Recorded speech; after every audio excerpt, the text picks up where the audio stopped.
1. Welcome to Made for More Living. One small step for man. With Johnny Jennings. Kick the tires and light the fires, Big Daddy. The fastest and most exciting hour of news, events, and real estate in Northern California. And this is a fact that was proved. Powered by EXP Realty. Online at madeformoreliving.com. Does everybody know what time it is? Get ready. Here we go. So in today's show, I have a very special guest, as I like to call her, my baby mama, my ex-girlfriend, my lovely wife of, how long have we been married now? You don't remember? Come on. Coming up on 12 years. 12 years. Yeah, in March. End of March. Or, 2 months. End of March, 12 years. Wow. And I just thought it would be fun to kind of go through, because a lot of people, like we do this with friends. Like we'll hang out in the back patio. We'll tell real estate stories. And it is interesting that you work together. I think it's an interesting dynamic when a husband and wife work together in the same industry for the same company. It's not easy to do. There's not a lot of people that do it. Val, what do you think? Talk about this today? Val, what do you think? Is it easy to do? I didn't realize we were going to talk about this. Is this going to be a therapy session? Whew, here we go. Yeah. Let's jump in. Would you do it? Knowing what you know now, would you want to do it, or would you want to do something else? Oh wow, she hesitated. She hesitated. I think she wanted to do something else. Really? That's interesting because. Would you agree, Val? I don't want to put words in your mouth. Yeah. Yeah. I mean, I like being a part of your life, and day to day, like all day, like we always know what's going on, right? Always, but I do think that the cons outweigh the pros, though. Wow, that's super interesting. Yeah. Because in my own life, I'm going through somewhat of a job transition. Yeah, you're becoming a realtor, right? Yeah. Well, we were talking about, team. If we could do it over again, what kind of regrets do you have? If you could do it over again, what would you do? And for me, it's just have more fun. Live in the moment. Stop stressing out over every little thing, whether or not something's going to work out or not. If I could go back and do it over again, I would just try to have more fun. I had a lot of fun, but I feel like sounds like you're dying. Yeah, I know. I'm on my deathbed. What regrets do I have? I have worked at this particular radio station for almost 25 years. Yeah. So that's a lifetime. Yeah, looking back. Looking back, what would I have done differently? And then that's going to impact what it looks like moving forward. Absolutely. Yeah, totally get that. So going into my next assignment, my next job, I'm going to try to live in the moment, have more fun. I want to learn the lessons from the mistakes I made in the past. Oh my gosh, I read this great quote, and I shared it with our real estate team this morning. Let me see if I can find it really quick. But and I can't say the guy's name. I really tried hard to look it up. It's French, but it's Michel du Montague. Anyways, the guy's credited with creating up with the essay format. Like he's a fairly famous dude. But what he said was, and sometimes this is miscredited to Mark Twain. Mark Twain has a different version of the same phrase. Mark Twain gets credited with everything. Yeah. Mark Twain said, Mark Twain quote. Trust nothing on the internet, Mark Twain. You know? Oh my gosh. But what Michelle said was, my life has been filled with terrible misfortune, most of which never happened. Oh, isn't that love good? that. You're going to have to send me that. That's super, super good because it's true. So true. And a lot of times we let ourselves get caught up in that. And even in the interpersonal marriage, real estate business stuff, it's like, you didn't send that email. Right. Well, you didn't tell me I needed to, and it's like, oh, by the way, I love you. Love you. Right. In the middle of bath time. It is, in bath time and all this stuff. So kids do put an interesting wrinkle, but Let's go back in time. Let's go back in time to the year. The 80s. To the 80s? What? No, that's a Bluey reference. That's a Bluey reference. Your kids watch Bluey, right? No. Oh, come on. Get with it. Bluey is so good, not only for kids, but for adults. You guys will like it too. But the parents grew up in the 80s, so they always use that reference. It was the 80s. For you guys, I was born 88. I was born 88. Valerie was not. Okay. Valary's So you're not. talking about when you go back to your first days in real estate, we're talking about the early 2000s? Or, no, the 2010? I was licensed 15, so we got started in real estate Okay, 13. so this is super recent. It's super recent. What? So 10 years ago? Yeah, 10 years ago. Well, in the scheme of things. Grand scheme of life. Yeah, so we got started in real estate in 2013. We did some investing before we got licensed, and then got licensed. I was licensed in 2015. Were you licensed 15 as well? February of 16. 16. I mean, okay. compared to like Tom Davis, how long's he been doing real estate? He doesn't like me to say, so I'll But just. it's like so I won't. 50 years or something. So I like won't say that he got licensed in 1977. There you go. Yeah. See, come on. I mean, how 77 compared to 2015? Yeah, we're babies. We're definitely. So here's the thing too that fires me up before we get into these stories. So believe it or not, we do have some fun stories to share with you. But if your real estate agent is old or has been doing this a long time, that does not necessarily mean they are good at their job. Their Just 'cause- experience. Maybe not. Just because you've been licensed for 20 years. Like I was on the phone last night with a gal. She's been licensed for 20 years. She's trying to help her friends. She let her license lapse because she's not doing any business. She doesn't want to pay the fees. She doesn't want to pay to hang her license at a brokerage. But yet she's trying to give her friends advice. And she said, Johnny, I don't know how to do the contracts. Like, I don't know how to. But she's been on licensed paper, for 20 she's been years. licensed for 20 years. Twice as long as I've been licensed. Yeah. But so just to say, just because your real estate agent's been in it for a long time does not mean they know what they're doing. Yeah.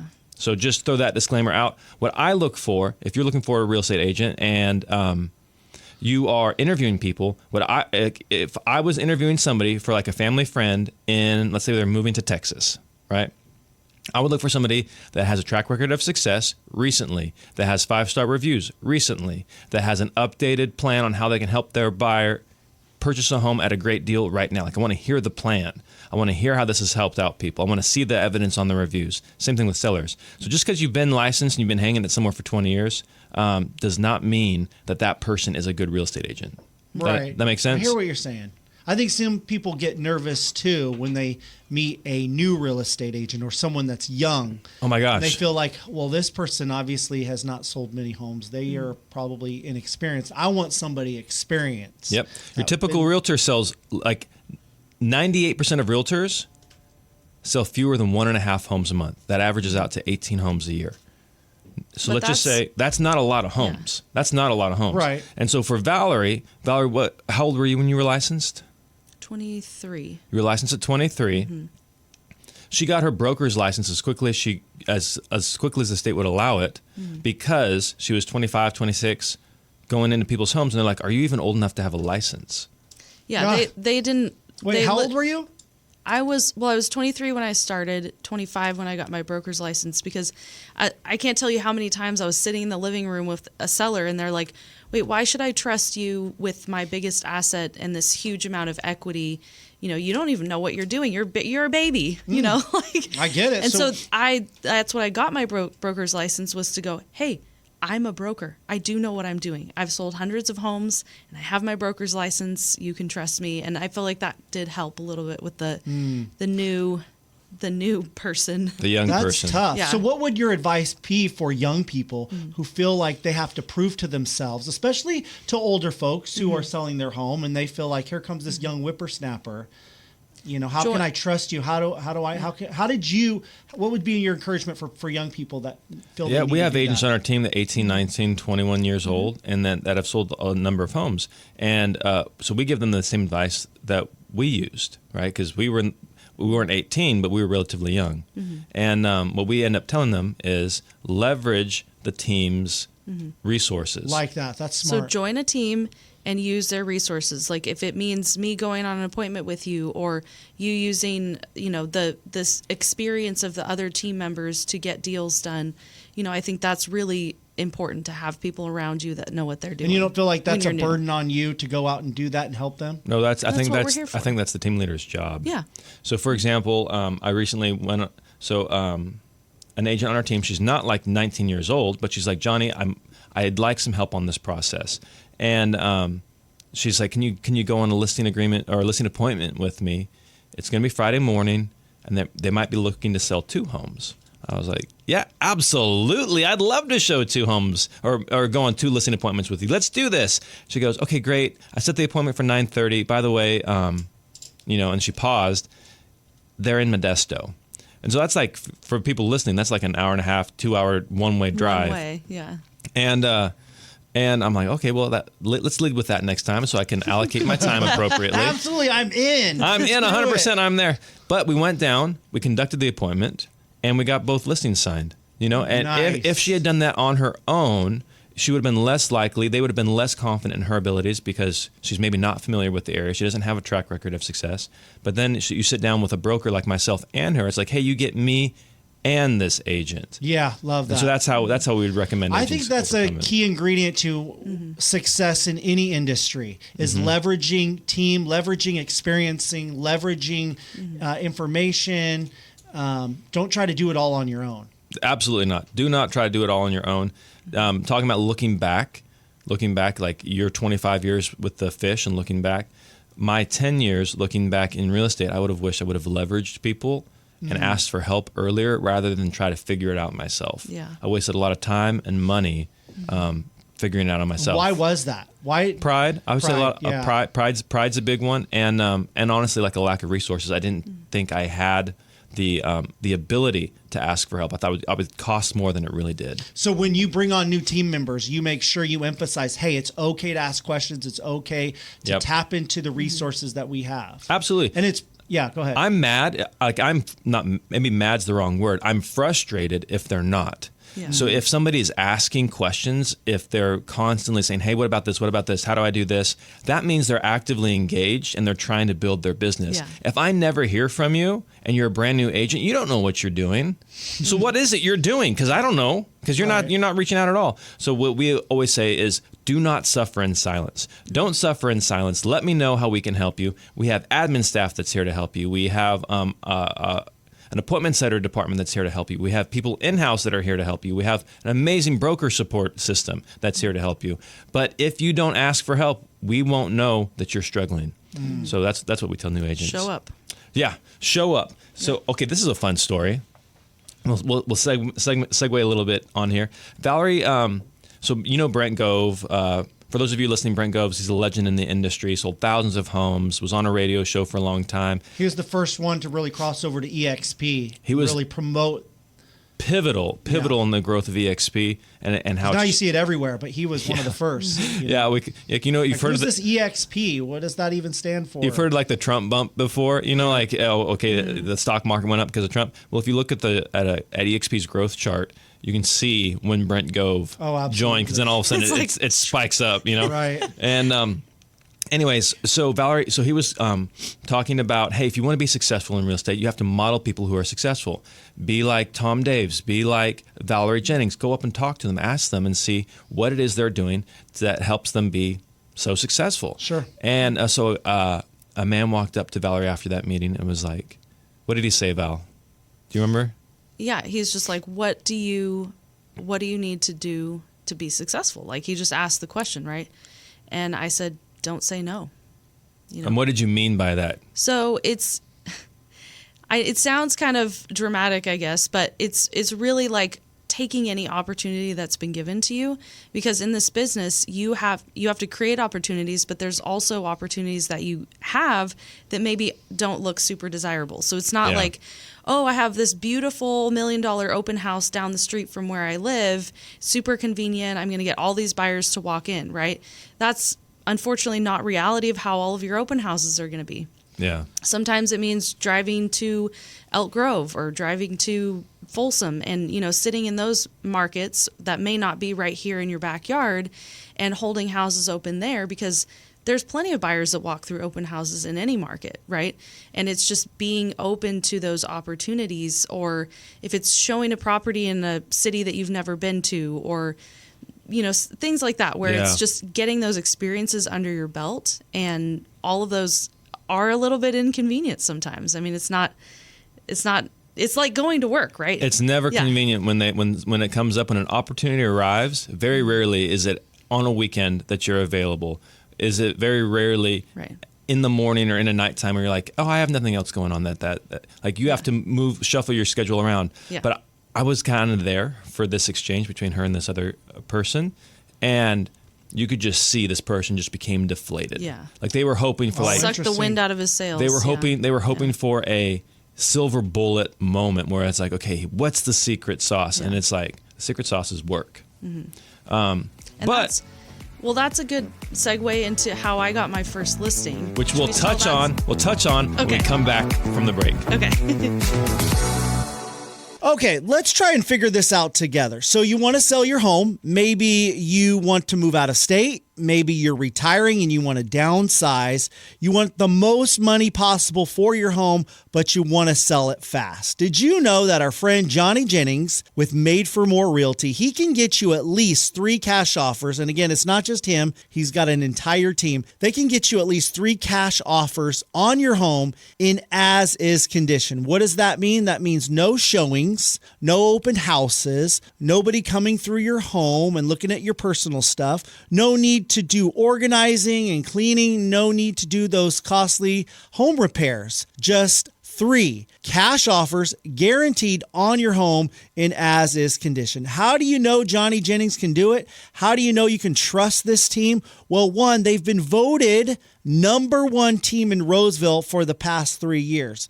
Number 2, they have almost 1,000 5-star Google reviews. And they sell homes, it's proven, 27% faster than everyone else on the market. They sell them for a higher purchase price. So if you're curious, what can Johnny Jennings do for us when it comes to selling our home? Reach out, just Google Johnny Jennings with Made for More Realty and get more for your home. This is Made for More Living with Johnny Jennings, powered by eXp Realty. Online at madeformoreliving.com. So we're back in the studio with Valary Jennings, love of my life, who apparently no longer wants to work together, but that's okay. We'll figure it out. But looking back, we've been doing this now 10 years, and we were talking about how Valary always shows up. She's always there for her clients. She's always there for the agents. She doesn't say no. And that actually is how you got your first listing, right? Mm-hmm. Mind telling the story? Yeah, so it was, I had recently gotten licensed at this point, and I wasn't assigned floor time that day because it was 4th of July. What do you mean by floor time? Yeah, floor time's old school. Yeah, sorry, this is old school. But so not before the internet, but before it started to be like the main way that people looked at houses, there was real estate offices you could walk into and say, hey, realtor, I need some help finding a house, right? And so I was sitting there waiting for somebody to walk in or call. That's right? what floor time was. You were assigned. You to were in there in the office waiting for someone to come in. Right. Correct. Yeah. So or they'd call and you'd answer the phone like the business line. So people would, unrepresented sellers and buyers would call in or walk in and say, hey, I need some help with my real estate situation. And then you're assigned to floor time, so that's your person that you get to work with. So anyways, I'm sitting there and... What day is it? It's 4th of July, so obviously the office was... You were working on the 4th of July? It wasn't officially open, but Johnny was at work at a different job. Yeah, I was in the oil fields, right? Yeah, in the oil 4th fields. of July? They didn't give you the day off? The oil No. fields 365, man. Oh, wow. That So he's out there getting yeah. overtime, and I'm like, okay, that's great. I'm trying to figure out what to do with my day because there's nobody to hang out with, and I'm like, well, I'll just go sit in the real estate office and like get some stuff done. And lo and behold, this guy calls and he's like, hey, I'm getting a divorce. I need to sell my house ASAP. And I was like, okay, sure, I can do that. And so, wow. Anyways, one thing led to another. That was my very first listing. Yeah. And you sold it. I They did. got divorced? Yep. I achieved his real estate goal for him. That's cool. So, But what was the sales price, sweetheart? yeah, it was a duplex. So I sold both sides. It was a duplex property sold for $54,000. 54. Yes. And what year What was year this? was that? Well, this was 16? 16. Yeah, 2016. 2016. Where was it at? Kalinga. Kalinga. And the property was, it was rough, but also, properties there. It was really rough. Yeah. It was we did like, a lot of work to get it through financing. So. Yeah. Yeah. So what's your lesson from that? What did you take away from that? So the lesson is show up. Like a lot of people, unfortunately, it's hard when you're self-employed to like get the motivation to do something, right? I was sitting in there getting some work done on 4th of July in the morning, and a lot of people would be like, no, I'm going to, go do something fun and take the day off because it's 4th of July. And not to say I didn't have fun later in the day, but I got some work done and I showed up, and that's how you get deals done. I bet you were super excited. Oh right? yeah, for sure. Yeah. Yeah. Yeah. Yeah. And so that was your first. That was your first sale then, huh? Yeah. Yeah, yeah. So Valary's first sale was a listing, and she's been listing homes ever since.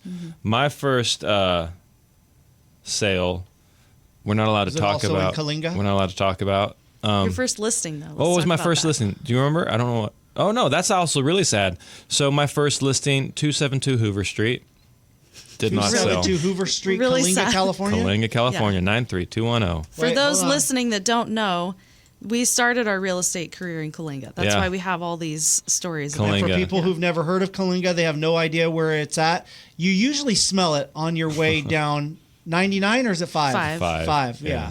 So a Harris Ranch, if you've cruised past Harris Ranch, that's Coalinga's Everyone's just, got to come from somewhere, just right there. I loved it. I was born and raised there. I have no regrets. I am. And they just got a major award of like the best mascot, right? Best high school mascot. Oscar the That's Horned something to Toad. be proud of. Oscar the Horned Horned Toad, best high school Oscar the mascot. Horned Toad. Yeah. The only thing worse than that is the Santa Cruz Slug. That is pretty That's bad. horrible. Yeah. Horned Toad. At is. least the I think horned horned toads toad's look cool. cool. They I think are it's cool. cool. What's a horned toad? It's like a Google it, lizard see. with horns. Yeah, they're all spiky. Oh, it does have a. They look oh, really those cool. it kind of looks like a lizard. Yeah. More than a toad. Mm-hmm. But anyways, we digress. Tell us about the listing. Oh, I didn't sell. 272 Hoover Street did not sell. You didn't sell it. No.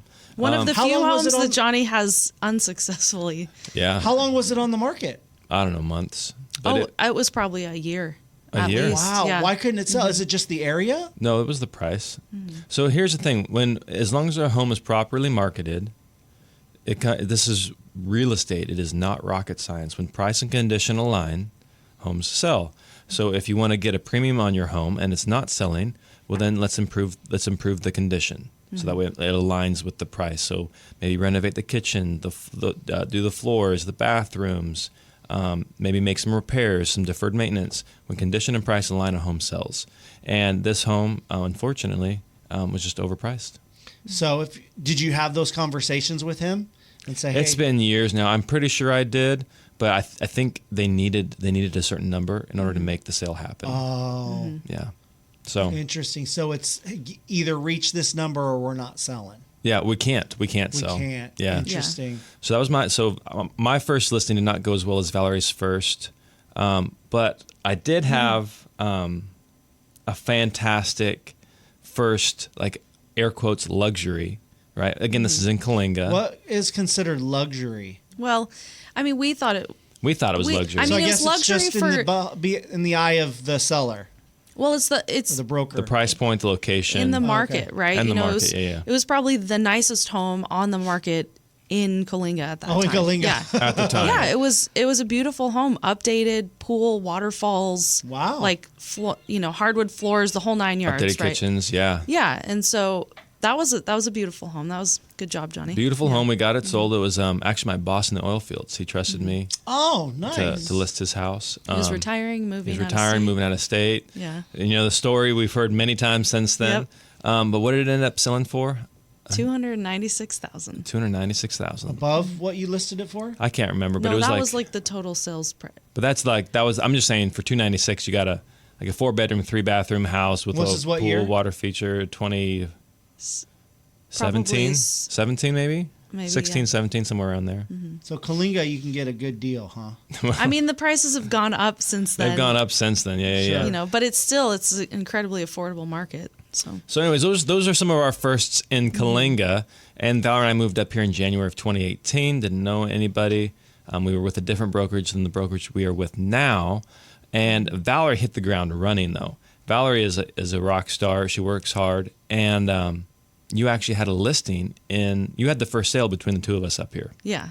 So got that listing in Rancho Cordova. Do you remember roughly what month? We moved up in January. Well, I know exactly when it was. It was like at the end of January when I got that listing. Boom. So we're Because not my even up here for a first- month. Because like the first couple weeks we were How'd in you get training. that listing? Was it just another floor time situation? Do you want to tell the story of how we got listings? No, we don't have to go into the details. It was a company generated lead. Oh, okay. Yeah. Yeah. But the fact of the matter, I went on the appointment, got the listing, And the first open house we had was on Super Bowl Sunday. So it was, obviously at the very beginning of February. By the way, we are not planning like Valary doesn't just work on like holidays. Like this is not the theme of the show. I don't care who's playing. It was the Eagles who are playing this year against the New England Patriots, and the Eagles won. Oh gosh. So there you go. Maybe you guys should do some open houses this year. You never know what could come next weekend. But that's the thing, just showing up, not saying no. Exactly. Yeah. That's the moral of the story ultimately is, I just so happened that I was working on all these holidays, but because I showed up, had a great open house, lots of traffic came through. Right? No. They were there still? No, the owners, it was their home, but they had stepped out for the open house. Oh, on Super Bowl Sunday. Wow. Yeah, they went to a friend's house to have Super Bowl. Gotcha. And I did the open house in the morning, closed it up by 2, game starts at 3 usually, I think. Oh yeah. Yeah, and so it ended up being a great, very busy open house, sold it the first weekend on the market. Oh, and good for you. That's so awesome. But again, it's showing up. Most people would be like, I'm not doing a Super Bowl open house. Like, I'd rather go hang out with my friends and watch the game. Yeah. So. Yeah. Interesting. But I bet there is a lot of traffic on Super Bowl. Yeah. I think that would probably be a good day to do an open house, huh? I'd show up. Yeah. I don't care about football. Yeah, but she's right. The game doesn't start till 3, and people are out, going to the store, milling around, supplies, picking up. Yeah, that's true. They're free. A lot of people don't make plans on Super Bowl Sunday. Yeah. So they've got usually the morning or unless you're going to church or whatever. Yeah. But they've got people have more free time. I wanted to go to church. I really wanted to go to church. Valary wanted to hold the open house. The heathen over there. Just such a great sign guy. I got so many compliments. Were you out there with the sign? Hold on a second. Not only with the sign, I had like one of those feather flags, those big flags. And you were outside. And I was outside at a major intersection. On the corner of like Zinfandel, that's right there on that's the cross street. Yeah, so you're welcome. Yeah, you're welcome. So that's why I had so many people come to my open house. They're like, that guy's crazy, waving a big old flag. I'm waving and I'm pointing at people and they're honking. That's cool. We were having fun. See, I like that. Yeah. But anyways, that was your first sale. My first sale when we moved up in here was in the thriving metropolis of Galt. Really? Galt, and that was a rough one.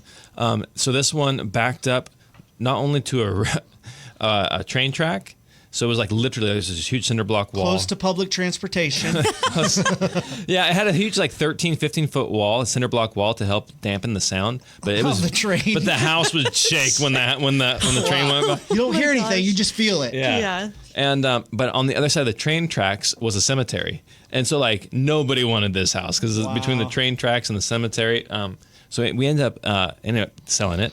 And so sellers, if you're listening to the show, or buyers, if you're listening to the show, or agents, if something is considered part of the home, you're not allowed to take it when the house sells. Oh, you've told me this story, right? Right, and it's about the fountain. Yeah. And so what the sellers did was they were pissed off about something, so they took the fountain, sold it to the next door neighbor. The new buyers come in, they're like, "Where's the fountain?" They look over to the neighbor's yard, and you can see the fountain poking out. There it is. And there's their fountain in the neighbor's yard. But that was that was my first sale in Galt. And then you got it back though, right?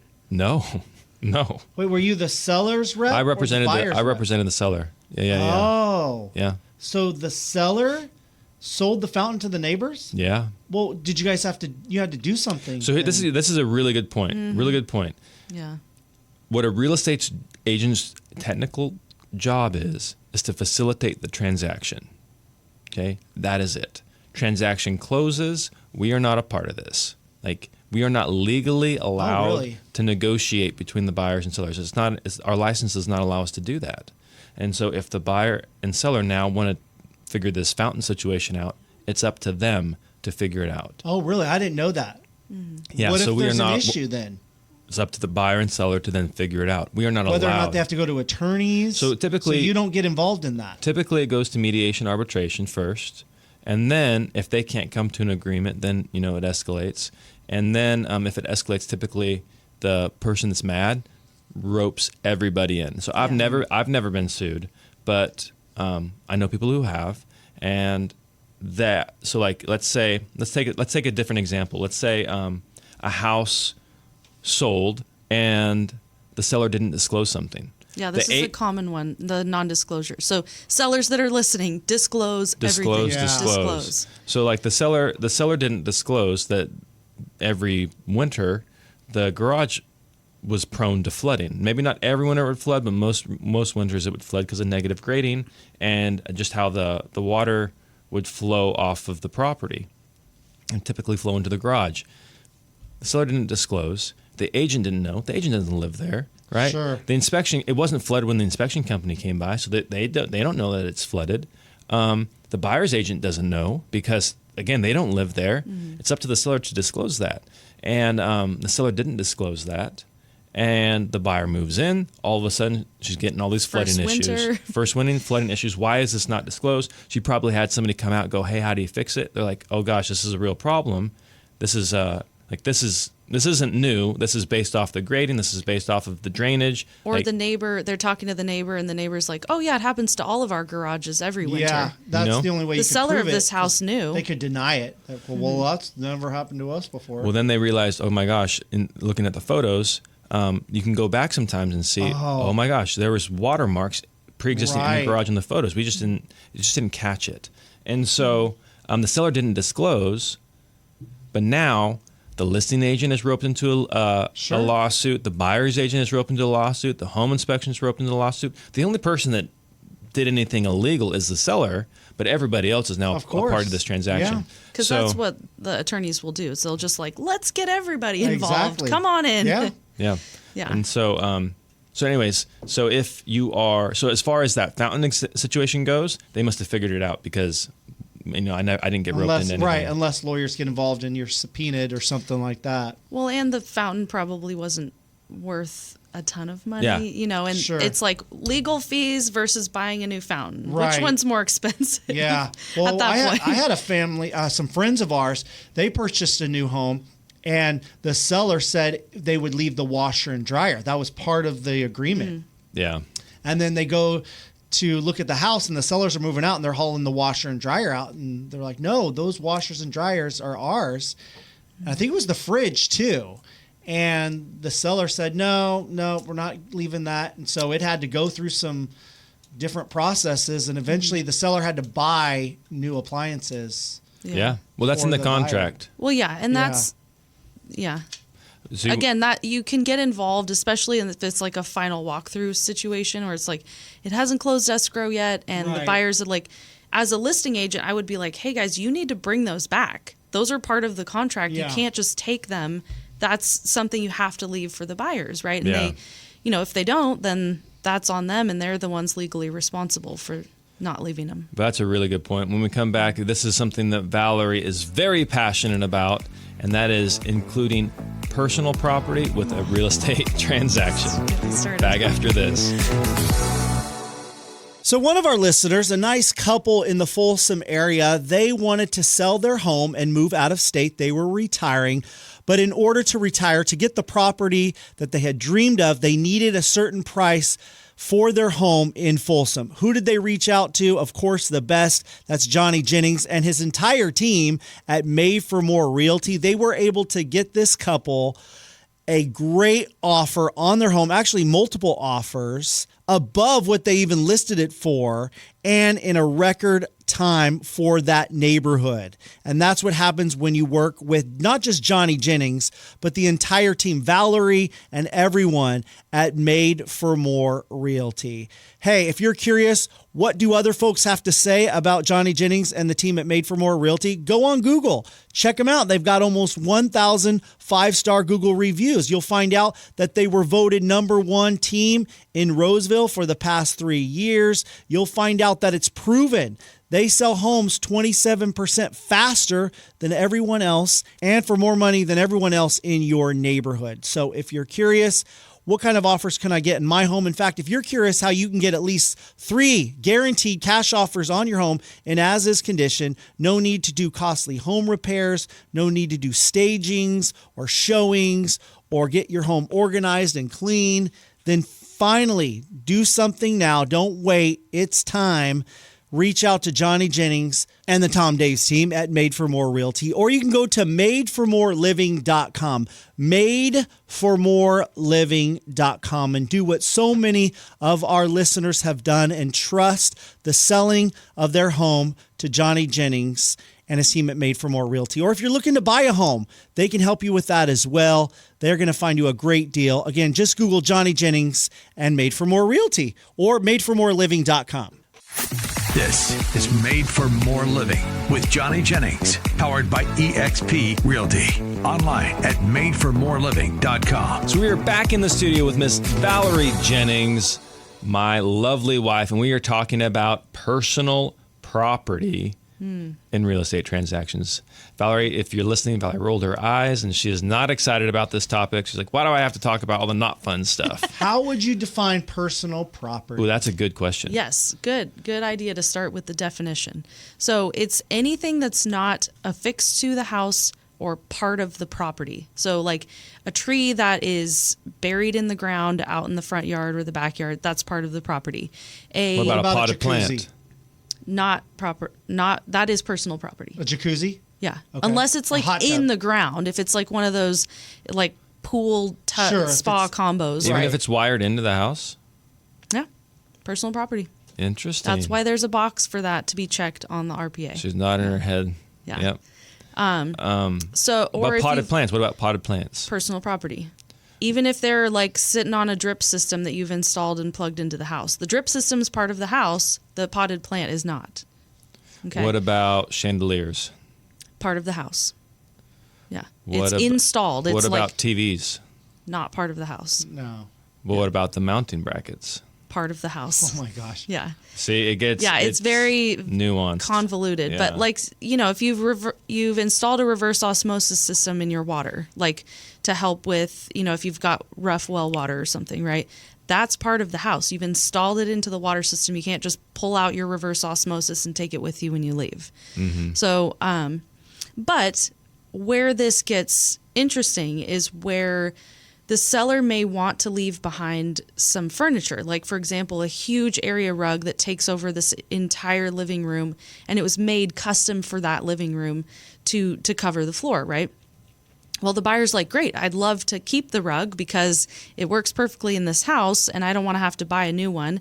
The seller doesn't want the rug either, but now we're stuck with what's the value of that? And I become a furniture salesman, which is not my job. Yeah. I'm not here to negotiate the sales price of a rug. Okay. So this is why I always like to keep personal property out of the deal, because we're here to negotiate on the sale of the house. Anything that's structurally related to the home, that's what the realtor is there to negotiate. So if you want the rug, ask the seller directly. And here's why. So if you're thinking, oh, that's kind of snarky, that's not nice why doesn't Valary just help them out? Right. Mm-hmm. The problem is, like, all of a sudden, what you think is it's just a rug, it's not a big deal. All of a sudden, the personal property becomes a big deal. You're talking about a $500,000, $600,000, $700,000 house, and now we're arguing over a $2,000 rug, and this is going to make or break the transaction. Like, let's keep your eye on the prize. Do you want the house? Do you not want the house? Right. The rug wasn't even part of this conversation until now, 15 days into it, when the seller offered it up. And what if the house needed a new roof, right? So now you're dealing with potentially $15,000 repair that the house needs, and you go to the seller and say, well, I'll give you $1,000 for your $2,000 rug, and I also want a $15,000 credit for the new roof.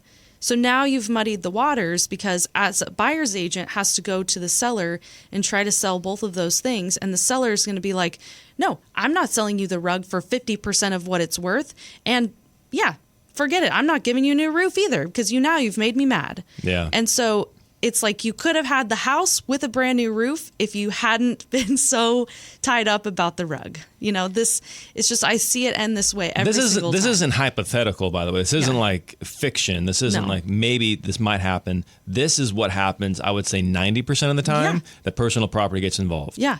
Exactly. And so does that answer your question, Matt, about like why not to include personal property in the conversation? Why do sellers feel like they have to include personal property? Well, Seems like a given. No, you got to get rid of everything. Sometimes they don't know. They don't know what's included, what's not included. Like, for example. Well, if I was their agent, I would say, okay, just to let you know, this is personal property, and if you're selling the house, we're not going to do any negotiating. It's going with the house. And the price is all inclusive. You either take this or leave it, but the price is all inclusive. We're not doing any negotiations. So how I typically handle it with sellers, so how Valary and I work is I'll typically meet them first. We'll go through the process, and then I introduce Valary, and we're working together on the listing. And so when I meet with sellers, they're like, well, I'd be willing to throw in my patio furniture. I'd be willing to throw in the washer and dryer. And they're listing off all these things. Yeah. And they tell me it's because we're moving across the country. We really don't want to move it. It's true. So if it would help, we'll include it. And I say, great. Appreciate that. Let's not include it in the marketing remarks, the public marketing remarks. And what we can do is we can hold that back as a negotiation tool. So then that way, if they're like, hey, I want all these repairs, or hey, I want you to come down on the price, or, okay, great. Now let's say, hey, we'll structure the deal, and then we'll include those items to sweeten the pot. Yeah, right. But so again, I hear what Valary's saying is we don't want to go through all those extra negotiations. For me, I'd be like Valary. It's like it's either all or nothing. We're let's decide right now. We're not going to go into the furniture is included, but we don't want the appliances, or maybe we want the appliances, but we don't want that particular chair. I'd be like, every time, though, let's make this simple. It's either you want include it or don't include it. Every time I have that conversation, it never comes up again. Because then they realize that the numbers change. The numbers aren't maybe what they expected. Maybe it's higher. Maybe it's lower. Maybe all of a sudden there's a family member that wants the washer and dryer, and it never comes up again. Yeah. Or the buyer comes in and makes a low offer that's $10,000 low, and they want your $2,000 washer and dryer. Then now it's a good thing that we didn't include the washer and dryer, because then you could sell them and be $200 or $2,000 ahead, and still be able to make it work with their lower offer. But it always messes up. I mean, the Valary sold, where was it in Granite Bay that you sold one not too long ago? Los Sagos. So she sold one. The buyer wanted everything. Like they wanted everything, and it turned into a huge point of contention, right? Yeah, really. Because the sellers were like, well, we want to give you everything, but we think it's worth, say for example, $20,000, right? And she's like, well, I was only prepared to give you $8,000 for all of it. Like, it's not that nice, or it's not really what my taste is, right? And the seller always thinks it's worth more than what the buyer does. Yeah, right? And then the seller's like, well, I might as well just sell it then and make more money selling it to someone else. And so it's just this whole back and forth thing. And the sellers are always like, this is what I paid for it. And the buyer's like, well, I could get it on Facebook Marketplace for much cheaper. Yeah. See, this is why I'm not in real estate. I couldn't tolerate that kind of back and forth. I'd be like, it's not my favorite thing either. That's why I pass it off to Val. I'm like, Val, Val, can you help me out with this? I'd be like, okay, we're either including everything and this is the price or not. We're not going back and forth on all the knickknacks and different things. And it really doesn't benefit anybody. Let's just focus. If you want to do a yard sale, why don't you have a yard sale after the home is sold, and then you guys can negotiate on what you want to pay for each item at the yard sale. Yard sale, estate sale. Just don't worry about it. Figure it out then. Yeah. If the buyer wants to buy this and then wants this included, okay, then this is what it is. But we're not going to do all this back and forth. Just let's establish it from the get-go, so we don't have to. It's way that's cleaner just me. that way. That's why I'm not good at that. That's why you're now a political talk show host. Right, there you go. You don't like controversy. So when we come back, we're going to be talking about an incredible story that Valary has. It includes a rickety bridge and marijuana. Okay, let's try and figure this out together. So you want to sell your home. Maybe you want to move out of state. Maybe you're retiring and you want to downsize. You want the most money possible for your home, but you want to sell it fast. Did you know that our friend Johnny Jennings with Made for More Realty, he can get you at least 3 cash offers. And again, it's not just him. He's got an entire team. They can get you at least 3 cash offers on your home in as-is condition. What does that mean? That means no showings, no open houses, nobody coming through your home and looking at your personal stuff, no need to do organizing and cleaning, no need to do those costly home repairs. Just 3 Cash offers guaranteed on your home in as-is condition. How do you know Johnny Jennings can do it? How do you know you can trust this team? Well, one, they've been voted number one team in Roseville for the past 3 years. Number two, they have almost 1,000 five-star Google reviews. And they sell homes, it's proven, 27% faster than everyone else on the market. They sell them for a higher purchase price. So if you're curious, what can Johnny Jennings do for us when it comes to selling our home? Reach out, just Google Johnny Jennings with Made for More Realty and get more for your home. This is Made for More Living with Johnny Jennings, powered by eXp Realty. Online at madeformoreliving.com. So I am so excited to hear this story from Valary. She said it has something to do with a bridge and weed, and I do not remember this story. Can you say weed on the radio? Can you say weed? Can you say Mary Jane? So you never heard this story? I'm pretty sure I've heard. I know the bridge part, but I don't remember the weed part. So Valary, what happened? So I'm going on a listing appointment, right? And so what year is this? Because this is important to know. What year is this? This is probably 2018. Okay, so marijuana was legal in California at the time? I think it was legal? still like the 5 plants, for personal use or whatever. Oh, gotcha. I don't know what the law was at that point. I didn't do a lot of marijuana sales. California legalized medical cannabis in 1996 and recreational cannabis in 2016. So recreational. So it was legal. I think there were some limit on the plants. Sure, limit on how many you can have. Okay. Anyways, so I'm, again, going back to what we were talking about earlier about just show up. I'm going out to this listing appointment out in the middle of nowhere. I've never been out there, like nowhere land Placerville, right? And so I'm driving. I'm going across this bridge. Well, I come up to this bridge, and it's like very clearly a one-way bridge, and you look down over the edge, and it is like the steepest drop I've ever seen, other than like the Forest Hill Bridge, which, that one's way steeper. But there's like this rushing river at the bottom of it, and I'm like, oh my gosh, I'm going to die.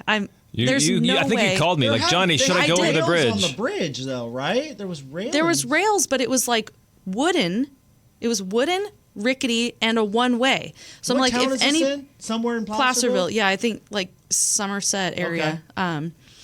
Anyway, so I'm literally calling Johnny. I'm like, pray with me right now because I think this is the end. Like, can you just be on the phone with me? I'm like, Valary, do you have to go this way? And she's like, yes, I have to go this way. There's literally, Google has no other way to get out to this property. And anyways, I was getting fired up just thinking about this bridge. Yeah, I'm like, because the thing is, like, everybody has a problem with this bridge. Like, the people that live out there, they're like, yeah, they've been telling us they're going to build a new bridge for many years, but they haven't. Hey, maybe with Trump. Maybe. Come on, Trump. Anyway, so this bridge does not look like it will hold my car. I'm like thinking, can I just park my car here and then like walk across? No, I can't make it all the way to the house if I'm walking. Is it this bridge with the white railing or a different one?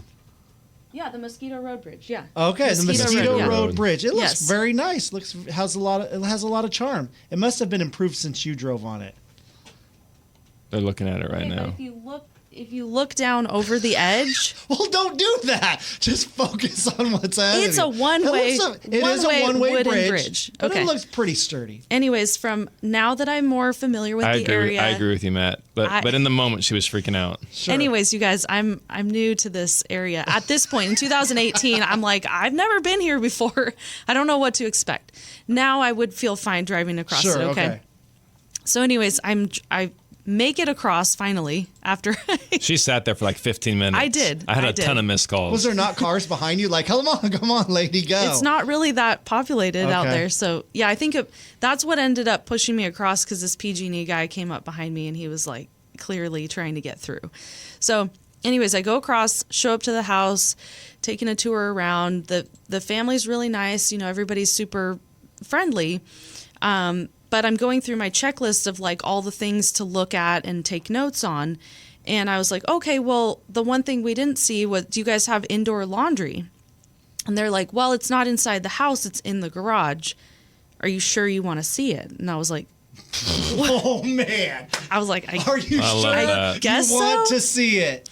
And they're like, pause for a second and think, wait a second, maybe not. What's up with this laundry situation? And I was like, I guess so. Are you sure you want to see sure? it? Question mark? You have to say yes at that Yeah. point. Yeah, you can't say no. I don't want to see part of your house. Exactly. Yeah. Yeah. I'm like, well, I have to see what this laundry situation Hold on, is. let me call my husband and be on the phone. Let me call him again. Yeah. Yeah. Walk with me. Mind you, there has not been any other indication that this situation is going on in the garage. So he opens the door and there's like a full growing operation set up in there. Like there's all marijuana plants. Yes, yeah. So there's all the lights up on top, all these plants plugged into their little growing stations. The laundry is not there. I don't know where they do their laundry. The hookups are there, but the washer and dryer were not there. They'd taken out like all the garage door motors, so they'd fully converted the garage into just. Are you sure you want to see There was like it? hundreds of plants in there, I think. I don't know that much about it. So that's kind of scary because then it's like, are you sure you want to see this? Do you want to say goodbye to your husband? Because those can be scary situations. Can you imagine doing an open house there on Super Bowl Sunday? That'd be awesome. Well, the thing is, that anyways. was for them. That was a selling point because they were like, "So, are you okay with like adding this to the listing and making it like because that out there, this is like something that people do, right? Okay. And so having that operation already set up there and all the stuff and like it probably cost them thousands and thousands and thousands of dollars You to got to put all have that a in there. really unique buyer that would want to set up like that. Yep. Yeah, but a lot of the neighbors, everybody, it's common in some of the more rural areas where that's what people do. So, anyways, did not get the listing. I think you spoke to your broker about it, and the broker is like, Yeah, the broker is like, "Do you really want to do that, Valerie?" And I'm like, "I guess probably not." So I just and the legality around it. So it wasn't permitted. There were a lot of issues with how they had the whole thing set up. You could get in a lot of trouble. You don't want to get in a risky situation like that. Using it as a selling point, it's almost like more of a business deal rather than just a residential property. So, yeah, anyways, correct. yeah, that's a good point. Yeah. So you said no. Yeah. They didn't say no. Yeah. Are you sure you want to see it? Oh my gosh. That's like a line from like almost every horror movie. Are you sure you want to go in there? I couldn't say no though. Yeah. Where's my stun gun? So we'll end the show with a self-deprecating story really quick. Valerie and I are obviously not from the area. I'm from the thriving metropolis of Kalinga, and Valerie's from Bakersfield. So we moved up here, we're taking listings, we're working with people, and I get this listing in a town that I've never been in before. And so I go, I do the whole walkthrough, everything, and then they ask me a question. Have you ever sold a house before in our city? And I said, no. I was honest with them. I said, no, I have not. But you know what? With our marketing, I'm sure I can sell any house in Ripon. And they're like, Ripon? And I was like, what? And they're like, it's called Rippin', Johnny. Wow. It's called Rippin'. And goodbye. Yep. No, I ended up getting the listing. Oh, you I did? sold the house, and since we've sold maybe, I don't know, a dozen homes in that community. Referrals In from Ripon. that same Yeah, person. From that same person. They thought we did a great job. I couldn't say Rippin', but I could sell a house. Ripon. So thanks for being on the show, gorgeous. Thanks for having me.